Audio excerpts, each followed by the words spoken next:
Joining us now, former 2020 Democratic presidential candidate Andrew Yang, who is a supporter of Congressman Dean Phillips, who is challenging, as you might know, the incumbent for the Democratic nomination. Thanks for being with us here on the Hill. First time, I believe, Andrew Yang. We appreciate it. So you're supporting Congressman Phillips. He lost last night by 35. President Biden didn't even try to attempt to win that state, wasn't on the ballot. Why do you think that Dean Phillips should continue on? Well, the DNC spent $1.5 million in New Hampshire, so don't let them fool you into thinking that they weren't trying. There are literally 0 Democratic delegates assigned as of right now, and the American people are hungry for an alternative. Whichever party can upgrade from its 80-year-old is going to win in November. And right now, Joe Biden is on track to lose to Donald Trump, and it pains me to say that as someone who is no Trump fan and supported Joe in 2020. But Joe is down by 8 in Michigan and Georgia, both states he won in 2020 that he's going to need this time. He's down 3 or 4 in national polls. A generic Why Democrat. do you think he's on track to lose? I hear you cite the polls, but what's the underlying reason, in your view? Certainly the economy, immigration are high on people's list. But fundamentally, I think Joe is failing the George Washington test of being a statesman and not a politician. He said he was going to be a bridge to the next generation in 2020. That's exactly what we need him to be right now. That a lot of Americans sense that he's not doing the right thing by running for re-election. I'm in that camp. I'm grateful that Dean Phillips is running to give us all an alternative. And I think Dean Phillips is a much stronger candidate against Donald Trump in the general, and polling bears that out. How do you? Here was Dean Phillips today. It sort of goes back, Andrew, to the conversation that we had about Nikki Haley.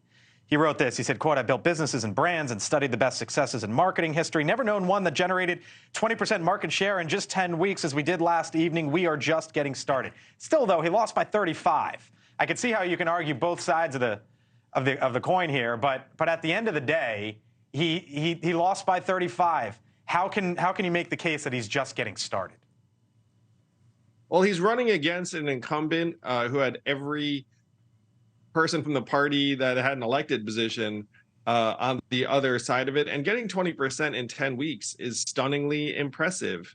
We're going to head on to South Carolina and Michigan. Again, no delegates have even been chosen yet.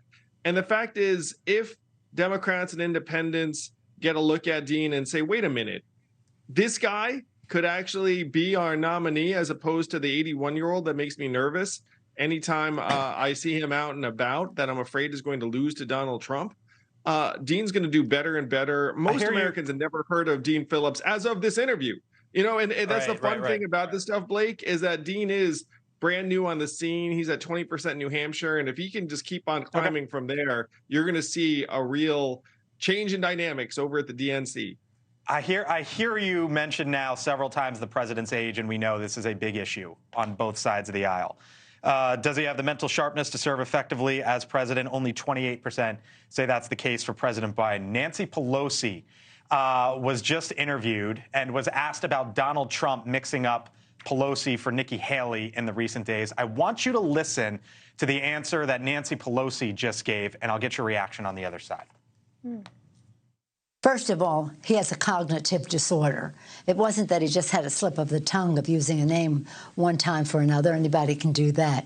But he was making a case. She says Donald Trump has a cognitive disorder. Do you agree with her? And do you think it's the same for President Biden? I just think we have to take a step back and say it is ridiculous and terrible that in a country of 330 million, we're going to be choosing between these 2 octogenarians, and we're having conversations about which of them has a cognitive disorder and which one of them doesn't. We deserve better. We deserve to have leaders who are actually laser focused on solving our problems and bringing people together. Dean Phillips is the second most bipartisan member of Congress, but he's 55 years old. You know, like that's what I'm talking about. Like someone who can just get out of bed and kick some butt. I'm just curious if you agree with Nancy Pelosi or not there. I am no Trump fan. I think a Trump sequel would be a disaster. It's why I'm so eager to upgrade the Democratic nominee to Dean Phillips. Dean24.com. Let's go. All right, we'll leave it there. Andrew Yang, thanks for joining us here on the Hill. Appreciate the time and hope you come on back. Thank you for watching, and make sure you go to joinnn.com to find NewsNation on your television provider. And don't forget to click the red subscribe button below to get more of NewsNation's fact-driven, unbiased coverage.